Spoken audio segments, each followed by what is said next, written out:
हरियाणा में 10 मई को होने वाले निकाय चुनाव को लेकर सियासी माहौल पूरी तरह गर्मा गया है। चुनाव प्रचार अब अपने अंतिम चरण में पहुंच चुका है और दिग्गज नेताओं की एंट्री के बाद मुकाबला और भी रोचक हो गया है। लेकिन सवाल ये है कि 5 राज्यों के हालिया चुनावी नतीजों के बाद अब हरियाणा के निकाय चुनाव पर कितना असर देखने को मिलेगा और क्या इससे सियासी समीकरणों में कोई बदलाव होगा, ये रिपोर्ट देखिए।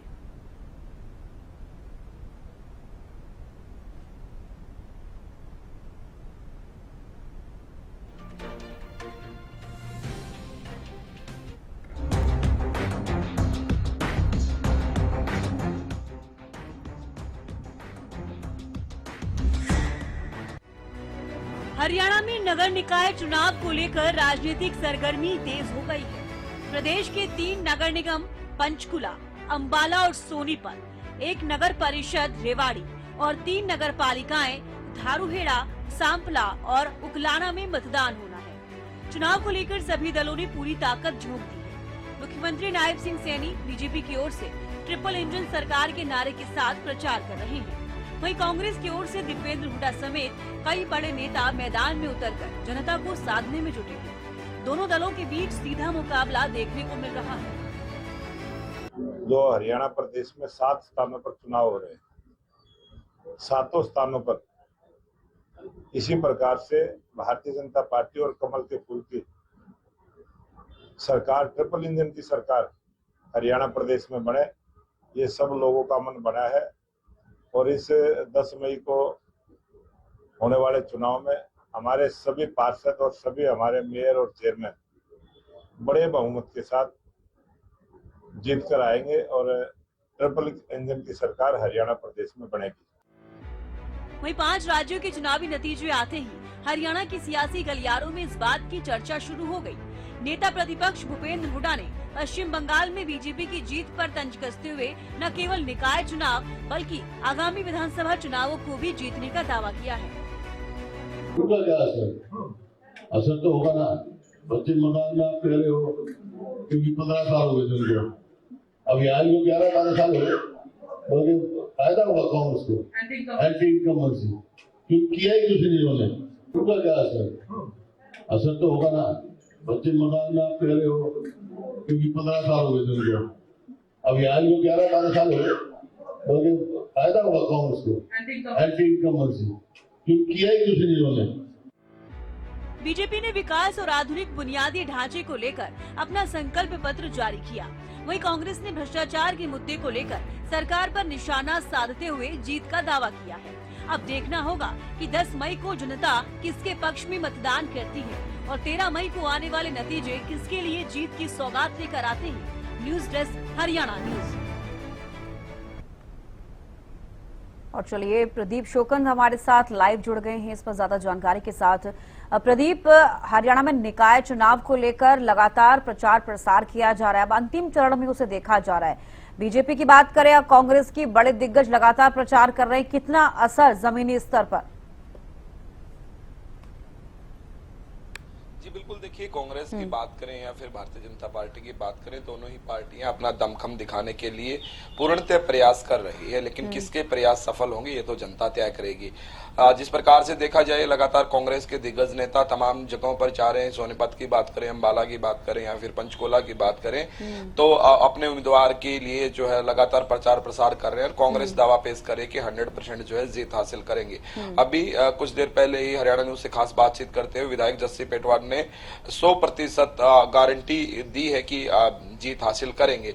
तो वहीं अगर मैं भाजपा की बात करूं तो भाजपा के तमाम नेता पहले से ही कहते नजर आ रहे थे कि हम चुनावी मोड में होते हैं, हर वक्त भारतीय जनता पार्टी चुनावी मोड में होती है और इस बार भी जो है जीत हासिल करेंगे। तो वहीं बात की जाए, प्रदेश अध्यक्ष मोहनलाल बड़ोली, उन्होंने भी हरियाणा न्यूज पर दावा पेश किया कि हम जीत हासिल करेंगे और कांग्रेस अब की बार जो है 0 पर जो है आउट होगी, यानी कि खाता भी जो है कांग्रेस का नहीं खोलेगा। इस प्रकार की बातें जो है करते हुए नजर आए। वहीं भाजपा के तमाम लीडरशिप जो है मैदान में है, खुद मुख्यमंत्री नायब सिंह सैनी हर जगह पहुंच रहे हैं और चुनावी प्रचार प्रसार जो है कर रहे हैं। लेकिन कितना असर इसका देखने को मिलेगा ये तो जनता तय करेगी। लेकिन अब बात की जाए भारतीय जनता पार्टी की और कांग्रेस की, दोनों ही पार्टियां अपना दमखम दिखाने में लगी हुई हैं और कह सकते हैं कि सीधे तौर पर जो कांटे की टक्कर है वो कांग्रेस और भाजपा के बीच में है। और क्योंकि त्रिकोणीय मुकाबला कहीं पर जो है साफ तौर पर नजर नहीं आ रहा है, क्योंकि जो अन्य दल हैं उनके कह सकते हैं कैंडिडेट जरूर खड़े हैं, लेकिन उनका जो है चुनावी ग्राउंड है वो कहीं ना कहीं मजबूत जो है नजर नहीं आ रहा है। वहीं निर्दलीय की बात करें तो निर्दलीय भी जो है इतने सशक्त नेता नहीं जो है सामने आ रहे कि जो त्रिकोणीय मुकाबला बना सके। तो ऐसे में सीधी टक्कर सत्ता पक्ष और विपक्ष की है, लेकिन किसके सिर ताज चढ़ेगा ये तो जनता तय करेगी। 10 तारीख को और 13 तारीख को जो नतीजे आएंगे, नतीजों से पता चल पाएगा आखिर कौन जो है बाजी मारेगा, किसके सिर पर ताज जो है सजेगा। लेकिन भाजपा के तमाम नेता, चाहे कैबिनेट मंत्री हो या फिर विधायक हो या फिर कार्यकर्ता हो, खुद मुख्यमंत्री हो, प्रदेश अध्यक्ष हो, तमाम नेता जो अलग अलग जगहों पर जाकर चुनावी प्रचार प्रसार जो है लगातार कर रहे हैं। और वहीं कांग्रेस की भी लीडरशिप है, जो बड़ा नेतृत्व है, वो भी लगातार जो है मैदान में नजर आ रहा है। और अब की बार कांग्रेस के अंदर एक चीज देखने को मिल रही है कि तमाम नेता जो है पहुंच रहे हैं। कहीं ना कहीं जो है गुटबाजी को लेकर जो सवाल खड़े होते थे, उस सवाल पर विराम लगाने का काम अब की बार कांग्रेस कर रही है, क्योंकि कांग्रेस की तमाम लीडरशिप जो है वो पहुंच रही है। तो ऐसे में बिल्कुल कह सकते हैं कि लगातार जो है कांग्रेस पार्टी जो है अपना दमखम दिखाने के लिए प्रयासरत है, तो वहीं पर भाजपा भी पूरे प्रयास जो है कर रही है। अब देखना बाकी रहेगा कि कौन सी पार्टी बाजी मारती है। सत्ता पक्ष और विपक्ष दोनों पूरी तैयारी के साथ जो है चुनावी मैदान में मौजूद है। 10 तारीख को जनता तय करेगी और 13 तारीख को नतीजों से पता चल जाएगा। ये दोनों ही बड़ी पार्टियां जो हैं ये दावा ठोकती नजर आ रही हैं। बीजेपी कह रहे ट्रिपल इंजन की सरकार बनेगी और कांग्रेस भी जीत का दमखम दिखाते हुए दावा करती नजर आ रही है। लेकिन इस बीच में ये भी जिक्र करना चाहूंगी, भूपेंद्र सिंह हुड्डा का बयान भी एक सामने आया था। जब पश्चिम बंगाल में बीजेपी की जीत हुई तो उस वक्त एंटी इनकम्बेंसी को लेकर भूपेंद्र हुड्डा ने कहा कि जहां पर बीजेपी को पश्चिम बंगाल में फायदा हुआ, इस बार हरियाणा में कांग्रेस को फायदा होता हुआ नजर आएगा। हालांकि निकाय चुनाव का भी जिक्र करते हुए नजर आए थे भूपेंद्र हुड्डा।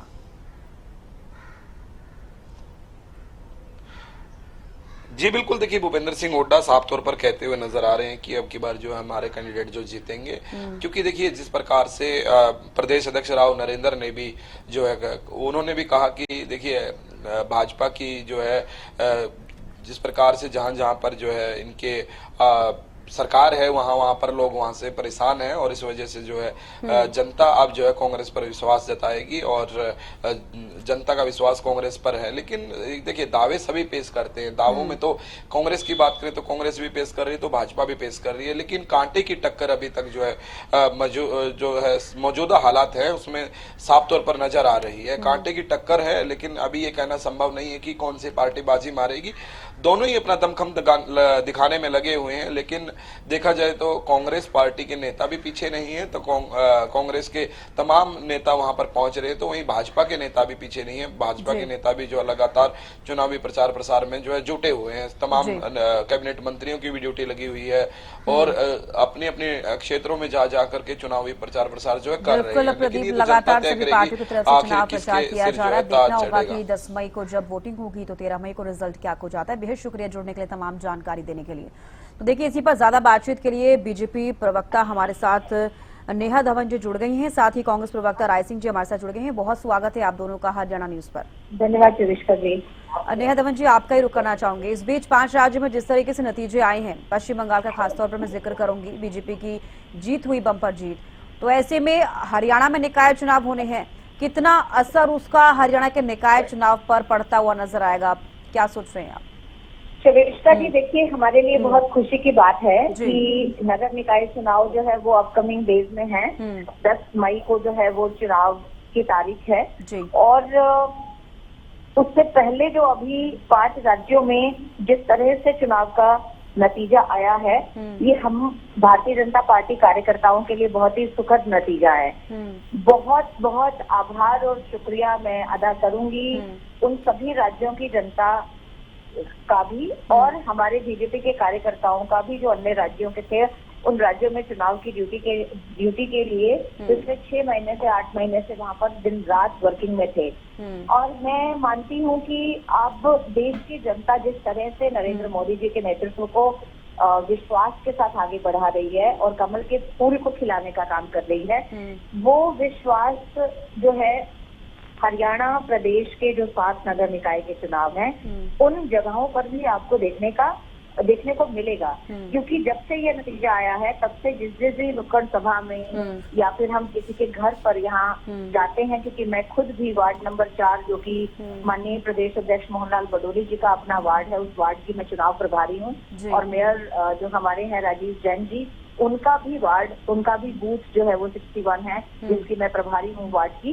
तो चुनाव के नाते मैं पिछले लगभग 14 दिन से यहाँ पर हूँ सोनीपत में और काम कर रही हूँ, और जिस तरह से हम लोगों से मिल रहे हैं उसके बाद जो खुशी की लहर हम कार्यकर्ताओं में तो है ही है, जनता के बीच में भी ये मैसेज है, और लोग हमें जो बधाई दे रहे हैं, जो साथी हमें बधाई दे रहे हैं, हम जिसके पास भी गए सबसे पहली बधाई कि लीजिए मिठाई खाइए, क्योंकि बंगाल में आपका जो है कमल खिला है और नरेंद्र मोदी जी का नेतृत्व जो है कामयाब हुआ है, उसकी बधाई जो हमें मिल रही है, उसके बाद से एक नई लहर, एक नई ऊर्जा, नया उत्साह जो है हम सब लोगों के बीच में है। और मुझे लगता है कि उसका सीधा सीधा अन्य राज्यों के लोग, अन्य राज्यों की जनता जब किसी भी एक राजनीतिक दल में विश्वास दिखाती है और इतनी प्रचंड बहुमत से, मैं कहूंगी कि एक चमत्कार की तरह से यहाँ पर काम हुआ है, लोगों ने भरपूर स्नेह और प्यार पश्चिम बंगाल की जनता ने, असम की जनता ने दिया है, वो स्नेह जो है वो यहाँ पर भी प्रतिफल होगा, उसका भी आपको नतीजा देखने को मिलेगा। और हरियाणा प्रदेश की जनता देखिएगा 7 नगर निकाय चुनाव में प्रचंड बहुमत से कमल खिलाने का काम करेगी, और नरेंद्र मोदी जी का, नायक जी का और मोहनलाल बडोली जी के नेतृत्व के प्रति जो विश्वास है हरियाणा प्रदेश का और प्रगाढ़ हुआ है, और इसको बल मिलेगा, 100% मिलेगा। इसका नतीजा जो है वो हमें अभी से देखने को मिला है। जी ठीक है नेहा जी, लौटूंगे आपके पास। राय सिंह जी भी कांग्रेस प्रवक्ता हमारे साथ जुड़े हैं।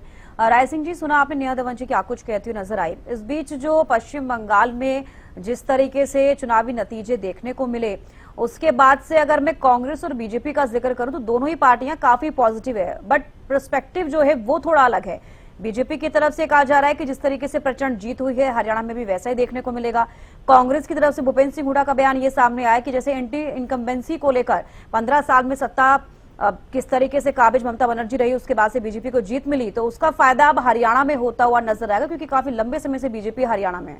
राय सिंह जी, देखिए उसका जी, मैंने अपनी सम्मानित प्रवक्ता साथी की बात को बड़े ध्यान से सुना जी, जिन्होंने इस प्रकार बताया कि 6 महीने से हमारे कार्यकर्ता बंगाल की जीत के लिए लगे हुए थे। इसके साथ साथ मेरी साथी प्रवक्ता बताना भूल गई है कि पिछले 1 साल से हमारे देश का सम्मानित चुनाव आयोग भारत सरकार के अंतर्गत एक भाजपा का कार्यकर्ता बनकर 1 साल से वहाँ SIR को लेकर और तमाम प्रकार के हथकंडे अपना कर लगा हुआ था। आप पहले उन सबको बधाई, मेरी तरफ से भी और कांग्रेस पार्टी की तरफ से भी भारतीय चुनाव आयोग को बधाई, जिन्होंने बीजेपी को इतनी भारी जीत वहाँ पर दिया। इसके नतीजे आपके सामने है। उसका भी मैं तथ्य पर बात करता हूँ। देखिए, समझने की बात है, 91 लाख वोट, 91 लाख वोटों को SIR के माध्यम से दूर कर दिया गया। फिर लड़ाई लड़ी गई, 21 लाख वोट वो आई जिन्होंने पिछले 40 साल से बंगाल में वोट डाली, और वो सुप्रीम कोर्ट में गए। सुप्रीम कोर्ट ने कहा कि दूर पड़ेगी तो इन 21 लाख वोटों को चुनाव आयोग वोट डलवा सकता है, लेकिन वोट नहीं डलवाई गई। अब आप देखिए कि टीएमसी का और बीजेपी के जीत का अंतर कितना है। दुगनी वोटों को काट कर इन्होंने भाजपा को जिस प्रकार जिताया वो सबके सामने है, ये इतिहास की सत्यात्मक बात है। दूसरी बात, हम समझते हैं, इस प्रकार मेरी बहन कह रही थी कि हम लोगों में जाते हैं, लोग हमें कहते हैं, बधाई देते हैं, नरेंद्र मोदी की लोकप्रियता का आगे बढ़ने की बात करते हैं। अगर नरेंद्र मोदी जी की लोकप्रियता इतनी महान है, आगे बढ़ने की है, तो वो केरला में जाकर क्यों छिप जाती है, तमिलनाडु में क्यों ढूंढने को नहीं मिलती। देश के प्रधानमंत्री हमारे लिए सम्मानित है, लेकिन सच्चाई यह है कि उनकी लोकप्रियता बिल्कुल समाप्त हो गई है। लोगों में उनके प्रति अब सवाल पर सवाल है। वो कहते हैं कि महंगाई है, बात नहीं करते। यहाँ पर देश के अंदर अंतर्राष्ट्रीय स्तर पर भारत की स्थिति क्या है, विदेश नीति पर कहाँ पर खड़ा है, उसकी बात नहीं करते। तमाम प्रकार के हथकंडे अपनाकर, डराकर, धमकाकर, बड़ी बड़ी फाइलों का दबाव बनाकर प्रधानमंत्री जी को अमेरिका के सामने से बोलने से रोका गया है, उस पर बात नहीं करते।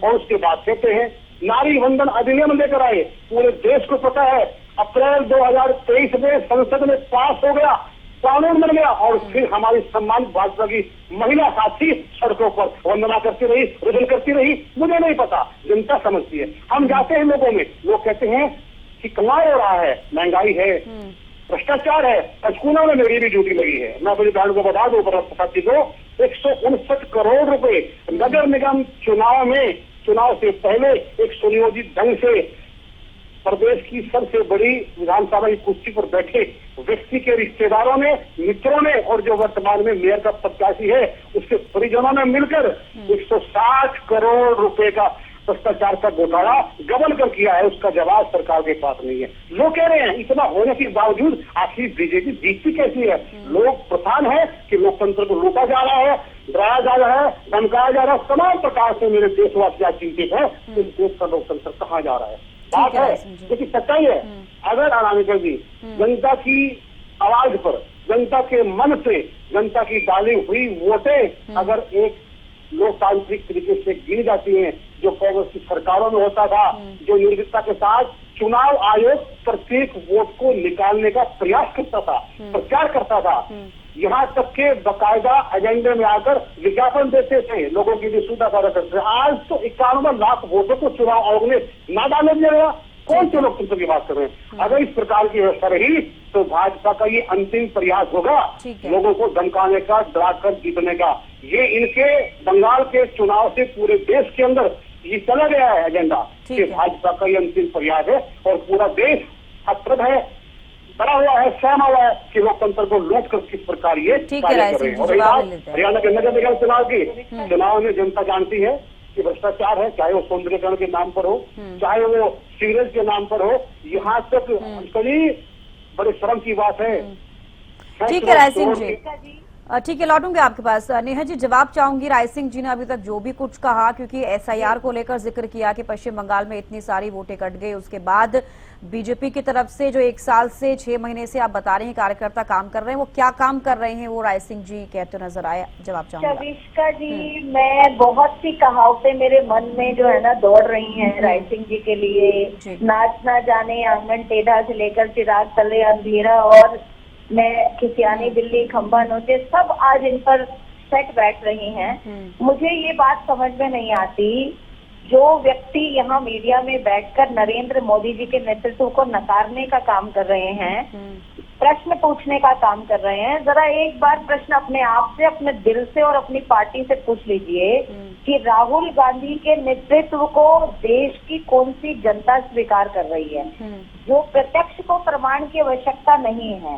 वोट इतनी प्रतिशत में पश्चिम बंगाल में 90% से ज्यादा वोटिंग परसेंटेज हुई और वो वोटिंग परसेंटेज नरेंद्र मोदी जी को ही, कमल के फूल को ही, भारतीय जनता पार्टी को ही, ये प्रत्यक्ष है। और इसका भी प्रमाण मांगने की कोशिश कर रहे हैं। आपके नेतृत्व राहुल गांधी को नकार दिया, झुठला दिया, लात मार दिया आपके नेतृत्व को, वो आपको दिख नहीं रहा है। चिराग तले अंधेरा है, पता नहीं कौन सी निद्रा में बैठे हैं। कुंभकर्ण की निद्रा से जागिए राय सिंह जी, जब तक इस भ्रम से, निद्रा से जागेंगे नहीं आप कांग्रेसी, तब तक आप अपनी लुटिया बचा नहीं सकते, वरना वो डूबेगी। कांग्रेस का आज जो हश्र आप लोगों ने किया है वो इसी नाकामियों की वजह से आपका हश्र हुआ है। लोगों, जनता के दर्द को, जनता के पीड़ा को, जनता के मन की बात को समझने का प्रयास करें, जनता के बीच में रहे, खाली ट्विटर गेम मत खेलें, नरेटिव सेट करने का गेम मत खोले और मीडिया में बैठकर रोना मत रोइए। चुनाव आयोग का, ईडी का, पता नहीं किस किस का रोना आप रो रहे हैं यहाँ पर, ईवीएम का, ये रोना बंद करिए, लोगों के बीच में जाइए, लोगों के काम करिए। आपको सत्ता तो चाहिए लेकिन लोगों के विश्वास के और प्यार के बिना चाहिए, लोगों के साथ के बिना चाहिए। खुद के मन के विचार दूसरों के ऊपर मंड रहे हैं कि हम लोग ईवीएम खराब कर रहे हैं। जहां जहां कांग्रेस का हर बार एक मीडिया का व्यक्ति आपसे पूछ चुका है कि जहां आप लोग जीत कर आते हैं वहां पर ईवीएम क्या खुद प्लांट करते हैं क्या आप? क्या वो इलेक्शन कमीशन प्लांट नहीं करता? इलेक्शन कमीशन की वो ईवीएम नहीं है क्या? वहां से कहां से जीत के आ जाते हैं? दूसरी बात, एक बात और कहने दीजिए, एसआईआर को लेकर बिहार में एक भी व्यक्ति, मुझे कविष्का जी बता दीजिए, किस न्यूज चैनल के, किस रिपोर्टर के सामने 100 लोग, 50 लोग, 200 लोग, 2000 लोग, 2 लाख लोग आए हों जिन्होंने ये कहा हो कि मेरा जानबूझकर के वोट SIR से काट दिया गया। कितने कंप्लेनेंट आए हैं। और दूसरी बात, SIR को ब्लेम करने वाले व्यक्ति जब SIR खुद लाते हैं तब बहुत अच्छी SIR होती है, तब तो ये कॉन्सेप्ट बहुत अच्छा होता है और ये देश के विकास के लिए बहुत जरूरी होता है। लेकिन जब समय सरकार भारतीय जनता पार्टी का चल रहा है, इस समय अगर SIR होती है तो गलत ही होगी। ऐसा कहना कहाँ तक इनको न्याय संगत बात लगती है।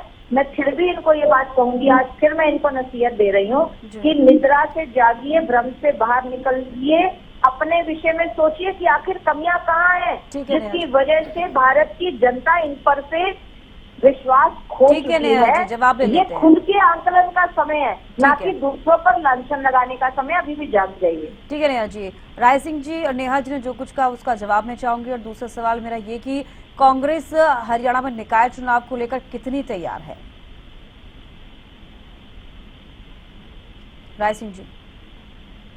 चुनाव को लेकर कि किसी प्रकार से किसी SIR के नाम पर जिन लोगों ने आपत्ति नहीं दर्ज कराई, इनका आंकड़न के पास बिल्कुल झूठा है, इन्हें पता नहीं होता है। 76,197 और 76,197 और 6 आप समझिए लगभग 70 लाख के लगभग लोगों ने कांग्रेस की तरफ से प्रत्येक DLO को हमने आपत्तियां दर्ज की। इनके पास आंकड़ा नहीं है, किसी ने नहीं सुनी, एक रद्दी टोकरी में डाल दी गई। चुनाव आयोग ने कहा आपकी आपत्तियों पर विचार किया जाएगा, लेकिन कब करेगा? जब नरेंद्र दामोदर दास मोदी जी उन्हें आज्ञा देंगे। जाने कुमार को कहेंगे कि इनकी बात सुनो, तब वो बात सुनेगा। ऐसा हुआ नहीं है, ऐसा हो नहीं सकता। दूसरी बात, 11,000 रुपए प्रति महिला को आप चुनाव आचार संहिता लागू होने के बाद अच्छा जी, जब किसी महिला के खाते में 3 दिन पहले वोट डालने से बिहार जैसे गरीब प्रदेश में महिलाओं के खाते में, माँ के खाते में, बेटी के खाते में और बहू रानी के खाते में अगर 33,000 रुपए चले जाए चुनाव से 2 दिन पहले, उसका पति अगर बाहर कमा रहा हो उत्तर भारत के अंदर, तो उस प्रदेश में उस गरीब परिवार की वोट का प्रभावित करने का तरीका वोट चोरी का होता है। इनकी भाषा में इनको समझाइए। तीसरी बात, ये बात कर रहे हैं भ्रम की, अरे भ्रम से बाहर निकलिए। इस बात इन्होंने कही कि हमारा कार्यकर्ता काम करता है, हम आगे बढ़ते हैं। हाँ, इनका कार्यकर्ता बढ़ता है अगर ये किसी भी प्रदेश में 25% पर खड़े हो, 25 से 30% पर काम करते हो, एक्टिव हो, 5 साल तक इनके विधायक हो, 2-4 सांसद हो, वहां पर ये चुनाव आयोग की मदद से लूट, झूठ और भ्रम फैलाकर लोकतंत्र को लूट कर ये चुनाव के मुकाबले में। ठीक है राय सिंह जी, इससे अब मैं आपसे ये चाहूंगी लास्ट कमेंट की हरियाणा निकाय चुनाव के लिए कांग्रेस अब कितनी तैयार है? अब आती है निकाय चुनाव की बात। कांग्रेस हरियाणा में निकाय चुनाव के लिए पूरी तरह से तैयार है। मैंने पहले भी कहा कि हमारी सोनीपत, अम्बाला और पंचकूला के नगर निकाय के चुनाव में हमने जबरदस्त तरीके से हमारे कार्यकर्ता नेता साथियों ने मेहनत की है, मुद्दों को उठाया है। इनके पास कोई जवाब नहीं है, सरकार भाग रही है जवाब देने से। और इसके साथ साथ जो नगर परिषद के चुनाव है, रेवाड़ी, धारू वगैरह, तमाम उन सभी छोटे क्षेत्रों में भी वहाँ के तमाम मुद्दों को लेकर हम जनहित की बात कर रहे हैं। लेकिन समस्या ये है कि झूठे लोग हैं, लोकतंत्र को लूटने वाले हैं, लोग डरे हुए हैं, सहने हुए। बंगाल को देखकर एक बात और है, सिर्फ एक बात इन्हें याद कराइए कि जिस प्रकार चुनाव जीतने के बाद भाजपा ने जो लोकतंत्र को लूटने के बाद हिंसा बंगाल में फैलाई है, वो देश के अंदर कहीं और ना हो। और याद रखिए। ठीक है राय सिंह जी, एक अलग मुद्दा है। ठीक है, बेहद शुक्रिया आपका जुड़ने के लिए, और नेहा जी आपका भी जुड़ने के लिए और तमाम बातचीत के लिए।